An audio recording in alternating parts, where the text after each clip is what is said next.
What's up, guys? It's Break Shift. I've got another deck for you guys. This one is quite a bit less janky than most of the stuff I've been posting, but it's still, I think, a pretty interesting and fun deck that's not on a lot of people's radars. We just got a new card, Duke of Demise. This guy is very interesting. Level 6 Fiend Fusion that requires 2 Fiends or Zombies. Once per turn during the standby phase, you have to pay 500 or destroy him. He can't be destroyed by battle.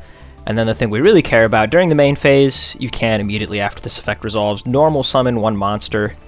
Also, you can banish him from the graveyard to add a level 4 or higher Fiend to your hand from the graveyard. So, very interesting card. The extra normal summon is really appreciated by zombies, so you can get out stuff like your Unizombies or your Gozukis, your Shiranui Solitaire, all this stuff. Very much appreciated. And we can summon him using a pretty interesting card that I've been trying to make work for a while, Ghost Fusion. This lets you fusion summon any fusion monster. You have to use zombies you control as material, but if your life points are lower, you can also banish a zombie from your hand, deck, or graveyard. So the idea with this deck is that we're going to use the punk cards to lower our life points and also summon an Immortal Dragon. Immortal Dragon can send a zombie from the deck to the graveyard. So we will send Ghost Sleeper. When she is sent to the graveyard, she adds Ghost Fusion. And then we can use Ghost Fusion banishing Changshi the Spirit Owl from our deck. When she's banished, she banishes a different monster, zombie from the graveyard, and then summons herself. And then she also has an ignition effect on the field to send a zombie to the graveyard. She's level 6 also, of course, and Duke of Demise being level 6, you can turn them into a Beatrice and send even more cards. It should be pretty obvious why that's good for zombies. There's plenty of great stuff to send, you know, your Necrowold Banshees, your Mizukis, your Baylor Drox, all that stuff.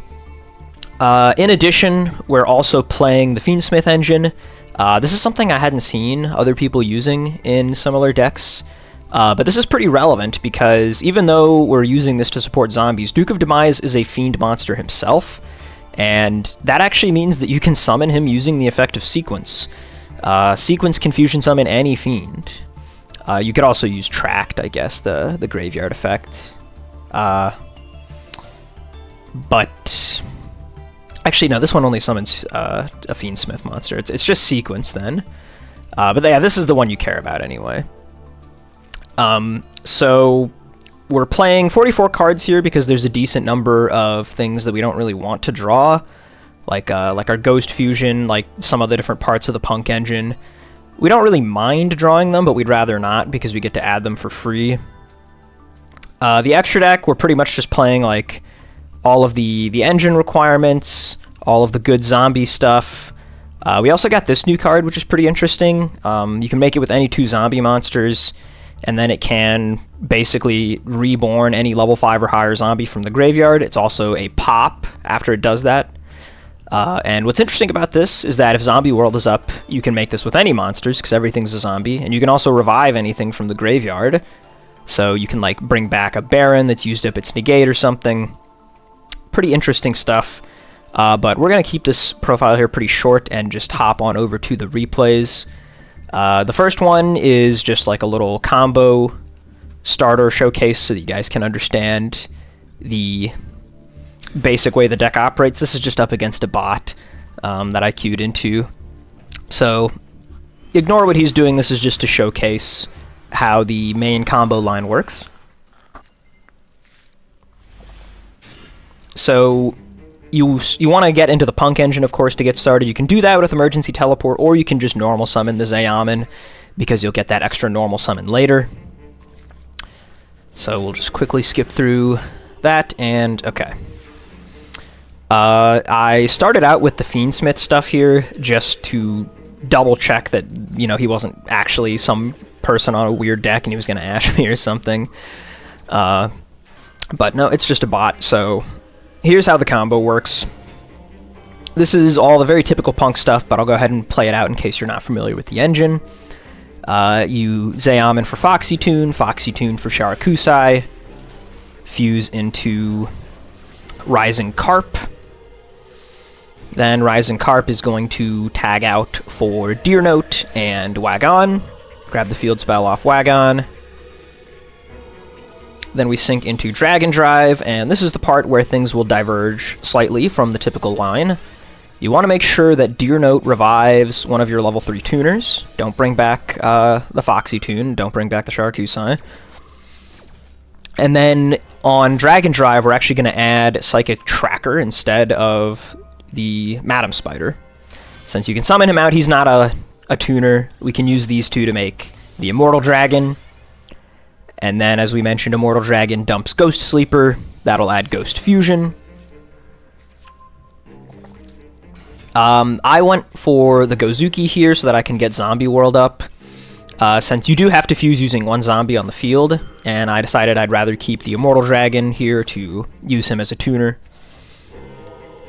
After you've gotten the Ghost Fusion, you can kind of change things up based on what your hand is. Because otherwise you just use the Immortal Dragon on field as fusion material, and that's fine. But there's always going to be like a more optimal play if you have relevant cards in your hand. So we dump the Baylor Drock there off Changshi. Unizombie dump a Mizuki. Can make a Baron. We are playing Glow Up Bloom, of course, as a good zombie card. But do remember that Glow Up Bloom locks you into zombies if you use that. So if you want to make a Baron, you got to do that first. We bust out the Red Eyes level 10 as well. Gozuki can summon Glow Up Bloom from our hand. Use that to make the other Red Eyes, why not? You can really do all kinds of stuff after this point. Like if the opponent has a field, you can go into more of the guys with removal effects. If you're going first, you can just set up more disruption. You can have like Skeletal Felgrand in the graveyard to revive and banish stuff. Obviously Baylor Drock coming out on the opponent's turn. All that good stuff. We use the Flying Mary here to get Baylor Drock out. So yeah, that should give you a decent idea of how the basic combo works and the kinds of things you can do when you go off. So let's move into some actual duels, and you can see what happens in less ideal scenarios, what the deck does when it faces disruption, how it can handle the opponent's threatening cards.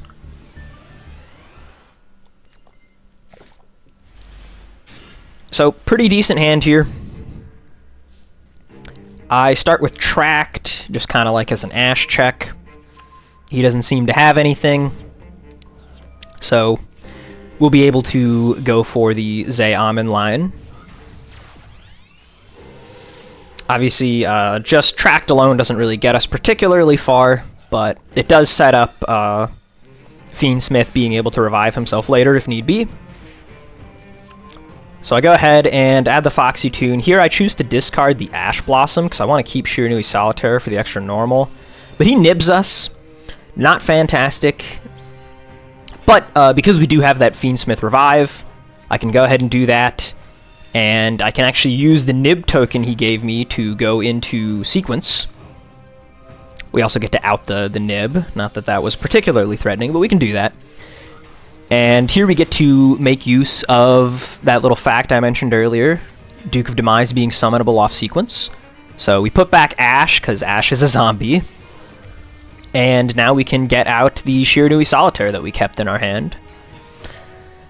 And then he just goes into typical zombie stuff here. Unizombie will dump Necro World Banshee, get up the Zombie World, and we can make a Baron on top of that. Zombie World, remember, it's kind of a sort of floodgate. Turning the opponent's cards on the field engraved into zombies can be relevant. It's especially relevant given the current meta, because obviously a lot of people are on Fiendsmith cards, like this guy is, and Requiem requires a light Fiend.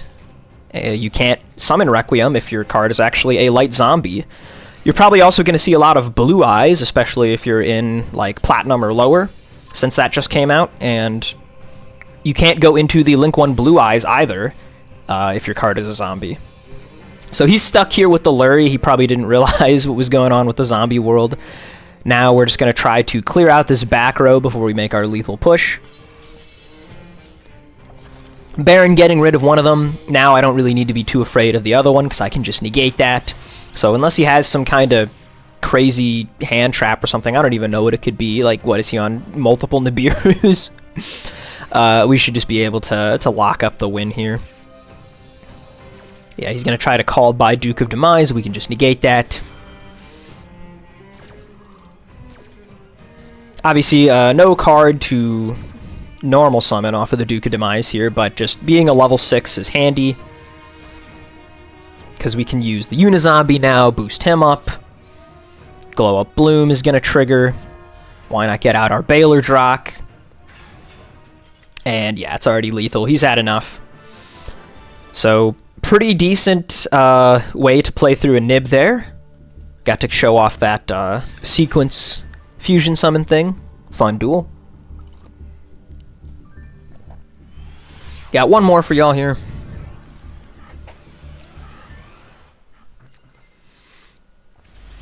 So this time, we opened a lot of cards we don't really want to see, but we also have E-Telly, which is like our best starter, but it gets ashed. So not fantastic here. We're in a bit of trouble. Probably should have started with Tract again to check for the ash. But we're not totally out of it. So we'll go ahead and Tract now. Lurie summon himself out. Somewhat similar to what we saw last duel. This will just get us a body and set up Fiendsmith Recursion for future turns.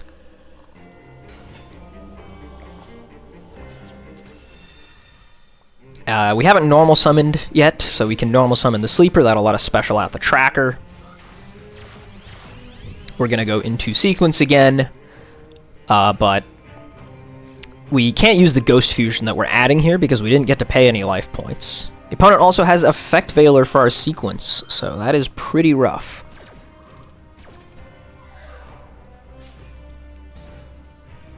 We'll bring out Engraver. And then from here, we can actually use the Tract to summon our Lacrima. Lacrima can bring back the Fiendsmith, of course, and then we can just go into Beatrice. Even if you don't have anything else, right? The opponent's down 2 cards. Beatrice probably going to resolve both of her sends at this point. So we can just do something nice and easy, like first we send Necro World Banshee here. This gets Zombie World up.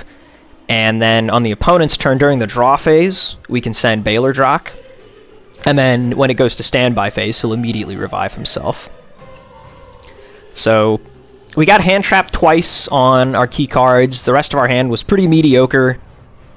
But through all of that, we still have Baylor Drock with both of his effects, Zombie World for the Pseudo Floodgate effect, and an Ash Blossom in hand. Really not bad at all. The opponent's on Snake Eye using the Millennium Guys.